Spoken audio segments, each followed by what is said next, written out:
দুই ছেলের চালাকি এবং কসাইয়ের বুদ্ধি। একবার একটি গ্রামের দুই বন্ধু একটি মাংসের দোকানে গেল। হঠাৎ কসাই তার পেছন ফিরতেই এক বন্ধু মাংস তুলে নিয়ে আরেক বন্ধুর পকেটে ঢুকিয়ে দিল। কসাই যখন মাংসের গাঁটিটি খুঁজে পেল না, তৎক্ষণাৎ সন্দেহ হল, তোমরা কেউ অবশ্যই মাংস চুরি করেছ।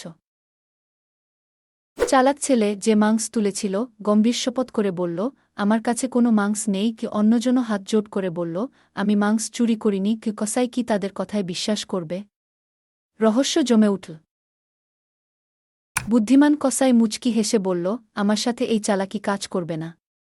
কে সত্য কথা বলছে আর কে মিথ্যে তা আমি ঠিকই ধরে ফেলব। ছেলেরা তখন কি করবে? বিপদের গন্ধ নিতে পেরে ছেলেরা চুপচাপ দাঁড়িয়ে রইল। শেষ পর্যন্ত কসাই সততা ও বুদ্ধির এক মজার শিক্ষা দেয়। সে বলে, মিথ্যা বলা সহজ, কিন্তু সত্যকে চাপা দেওয়া যায় না। সততাই সর্বোৎকৃষ্ট। ও তাদের ভুল বুঝতে পেরে ছেলেরা লজ্জিত হল। তোমরা কি কখনো অন্যের জিনিস নিতে ভেবেছ? এই গল্প শিখিয়েছে, মিথ্যা বা চুরি আমাদের জীবনকে শুধু জটিল করে তোলে।